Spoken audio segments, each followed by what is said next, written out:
কিরে ভাই, কি সমস্যা? মাছ কি ভালোভাবে ভাজতে পারতেছেন না? কেন পারতেছেন না ভাই? তাহলে তো টিপস আপনাদের সঠিকভাবে জানা নেই। হ্যালো এভরিওয়ান, আসসালামু আলাইকুম। সবাই কেমন আছেন? আশা করি সবাই ভালো আছেন। আমিও ভালো আছি আলহামদুলিল্লাহ।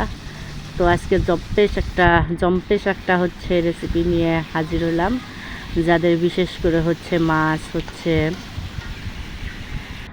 ভাজার সময় আর কি অনেকটা চিন্তায় থাকেন, বা মন মেজাজও খারাপ হয়ে যায়, তাদের জন্য এই ভিডিওটা। তো দেখতে পাচ্ছেন মাছগুলো যে আমি কত সুন্দর করে ভেজে নিয়েছি। একটা মাছও কিন্তু আমার নষ্ট হয়নি। যদিও আমিও এই ভুক্তভোগী ছিলাম আগে, কিন্তু এখন আমি শিখে গেছি। আপনারা মাছ ভাজার আগে অবশ্যই কড়াইয়ের মধ্যে 1 চিমটি লবণ দিয়ে নেবেন, আর তেলটাকে ভালো করে গরম করে তারপর আপনি মাছটা ছেড়ে দেবেন। তো এই তো আমার মাছের রান্নাটা। তো রেসিপি শেয়ার করলাম না, পরে একদিন দিয়ে দেবো। ধন্যবাদ সবাইকে, সবাই ভালো থাকবেন, সুস্থ থাকবেন, আল্লাহ হাফেজ।